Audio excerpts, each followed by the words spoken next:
Halo, sekarang 26 Juni tahun 2026.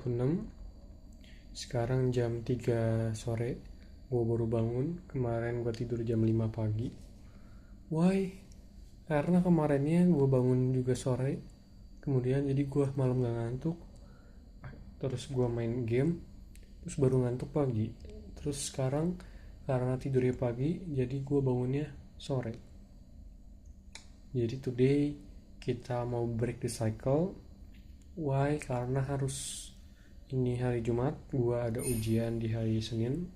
Itu dua topik gue belum belajar. Oh iya, walaupun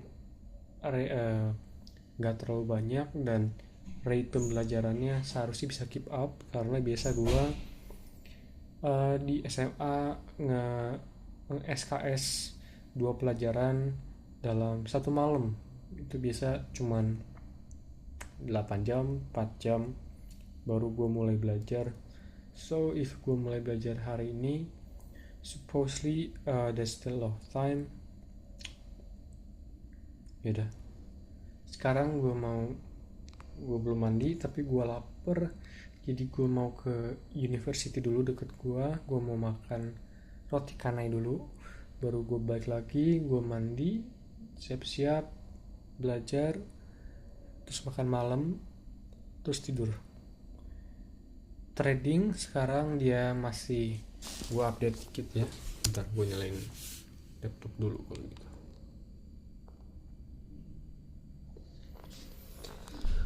Posisinya masih floating. Sekarang 26, gue entry di 24 Juni. Masih floating. Kemarin sempet floating sampai 1200 pips ya. Tapi menurut gue ini bisa jadi pergerakannya lumayan besar sekali nih. Specifically pergerakan yang ini bisa 7000 pips menurut gue. Jadi sama gue belum gue TP karena either way gue juga udah nyampe target harian ya. Target quarterly-nya udah gue capai, yaitu 2x dari $1000 jadi 2800, kena SL 2 kali, sekarang 2500.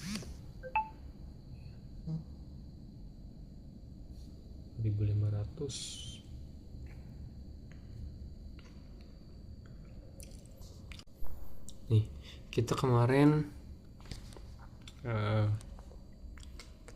entry itu di sini nih.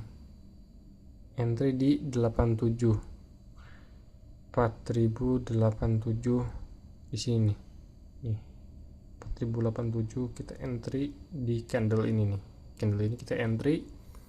Kemudian kemarin terendah dia nyampe nge-wick di 963 ya. 89 ke 63 yaitu 1200 pips alias $1700. Cuman menurut gua ini dia strukturnya ngikutin struktur daily ya. Dia bakal ngebentuk, ini kan udah bikin low, dia bakal bikin lower, dia bakal bikin lower high dulu nih, dia bakal bikin high dulu. Ingat bro, ini adalah sebuah tren dimana pergerakan 1000 per candle itu seharusnya normal. Jadi walaupun dia udah nge-wick segini panjang 500 pips, asalkan marketnya beneran mau turun gak masalah. Ini bisa nanti mungkin close, bisa aja dia closing mungkin di 60. Semoga enggak sih karena bikin jantungan ya.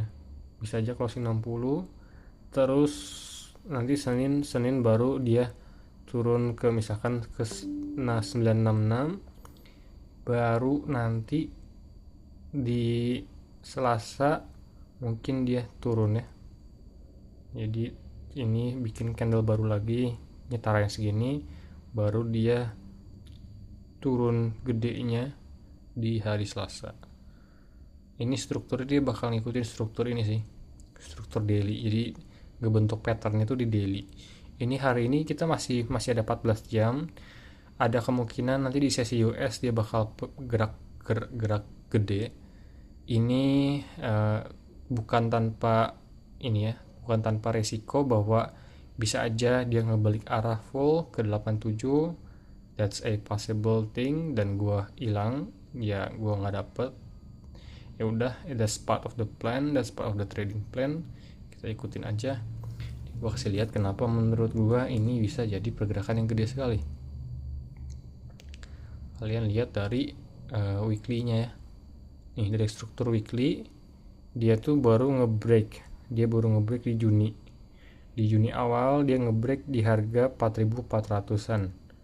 4.400. Nah, kalau dilihat dari historical, ketika dia ngebreak tuh nih 4.500, dia nyampe 5.600, 11.000 pips.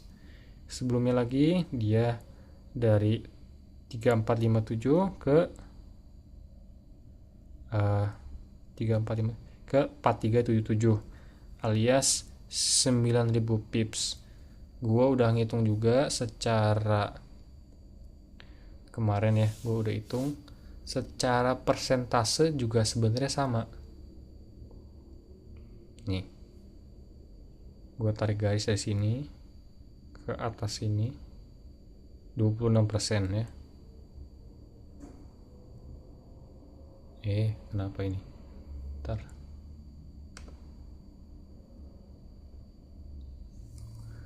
Ngebug dia. Ini 26%. Nah, sekarang dari sini ke atas juga 25-an lah.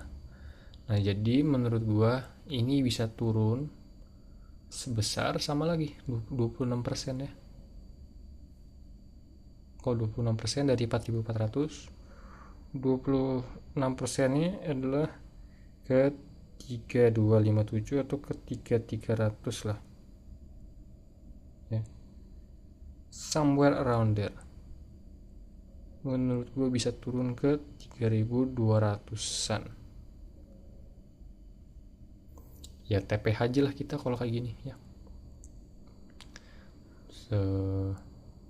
gitu deh. Tapi gue nggak tahu karena posisi gue sebenarnya agak bawah ya. Gue posisinya nggak dapet di atas sini, gue posisinya dapetnya di sini. Gue nggak tahu apakah bakal kuat untuk dia langsung turun atau dia bakal naik dulu. Nah, nggak tahu sih. Cuman ya udah, kita ikutin aja. Kita target take profitnya jauh ya, jauh di bawah.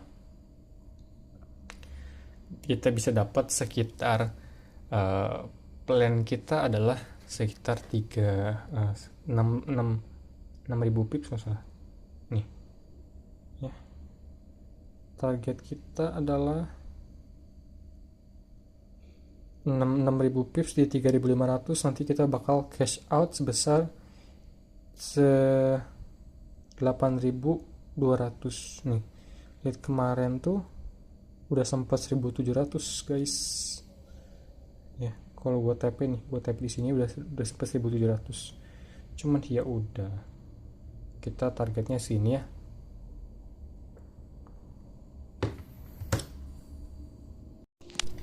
Itu buat trading. Sekarang kita mau makan dulu. Nggak ada lagi yang bisa gue lihat di trading karena gue nggak ngerti geopolitik. Semakin gue pengen ngertiin geopolitik dari analisa dasar ya, seperti ketika adanya intensitas global, emas naik.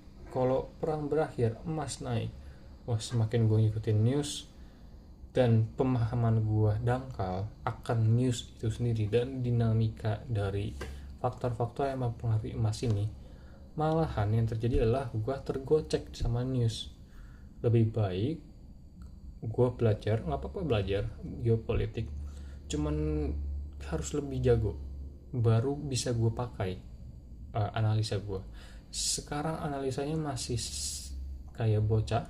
Gue tanya AI yang dijelaskan sangat simple, cuman yang terjadi di dunia sekarang itu menggocek terus ya. Apa yang seharusnya menjadi umum itu digocek terus aja sama dia. Jadi ngapain juga gue lihat news kalau gue nggak bisa analisa secara mendalam apa saja faktor-faktor yang mempengaruhi. Ada perang, ada the Fed ya, berkaitan dengan aset-aset lain yang lebih menarik dibandingkan emas, sehingga investornya pergi katanya dari emas. Kemudian emas juga jadi makin mahal karena dolar menguat, jadi turun juga emasnya. Nggak tahu dah, kita lihat aja kita lihat aja teknikal. Oh, tadi gue nggak ngasih lihat, cuman kalau dari DXY itu uh, gue juga nggak tahu siapa sih, cuman dia ngerepresentasiin currency-nya US ya, seberapa kuat US currency-nya US.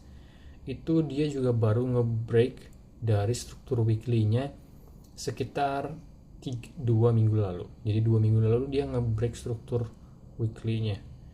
Jadi ada dua nih, struktur DXY, struktur dolar itu dia baru nge-break. Struktur daily-nya emas dia baru nge-break out. Struktur weekly-nya emas dia juga baru nge-break out.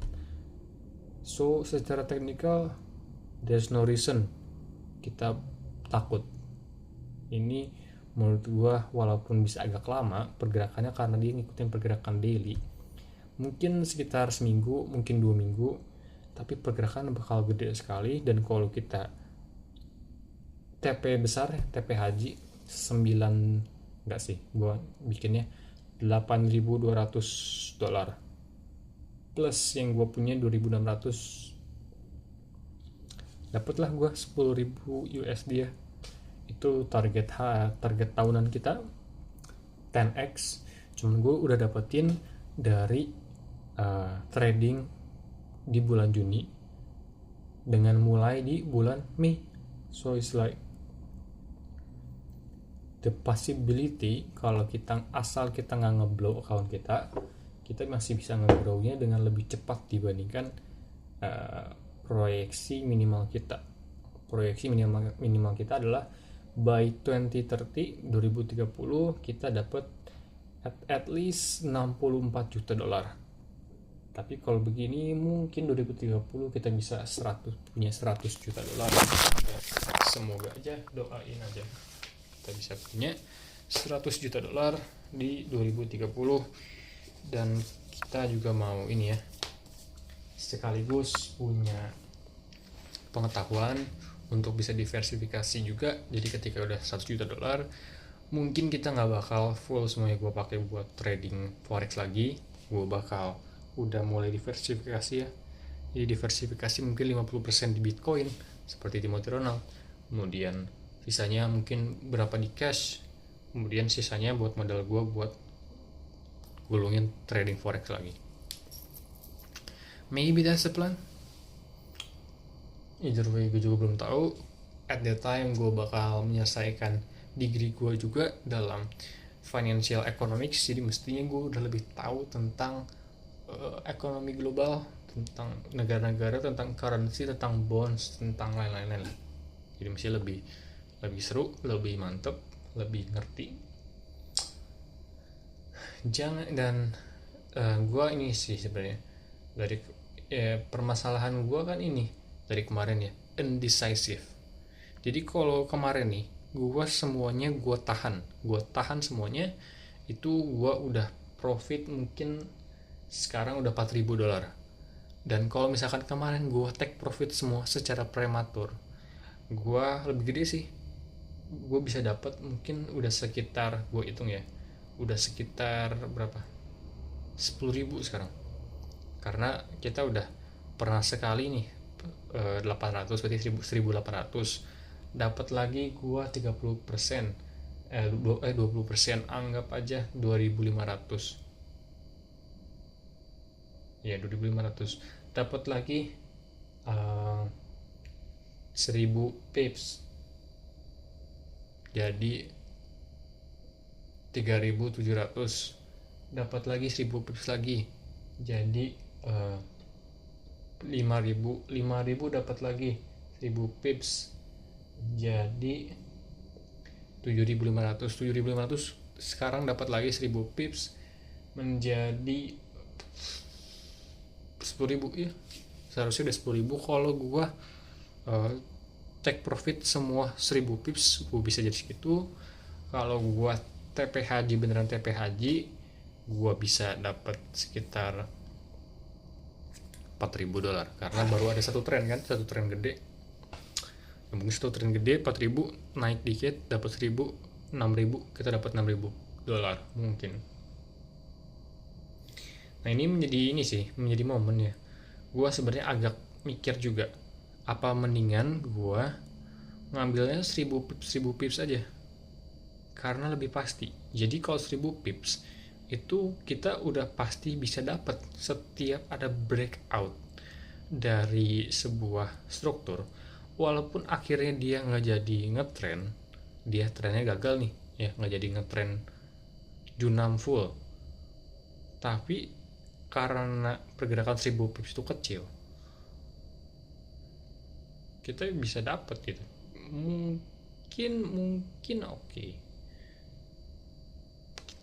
Sebenarnya gue pengen nyoba, cuman takutnya adalah kalau gue ngincarnya 1000 pips terlalu FOMO. Gue pengen masuk sini, pengen masuk sana. Kemudian gue juga ada pemikiran gue pengen naikin risknya menjadi 7%. Kenapa? Supaya setiap gue udah nyampe deket 1400 pips gue TP itu udah dapet 2x. Anyway, mau gimana pun bakal tetap jadi kaya. Yang permasalahannya adalah bukan seberapa cepat kita jadi kaya, yang penting adalah kita nggak jadi miskin lagi. Artinya apa? Kita jangan FOMO. Mau strategi kita nggak efisien karena kita main ini di daily dan kita risk to reward gede sekali, jadi toleransi kesalahan kita tuh sangat tinggi. Oke, gitu sih. Udah, kita mau makan dulu ya, bye bye.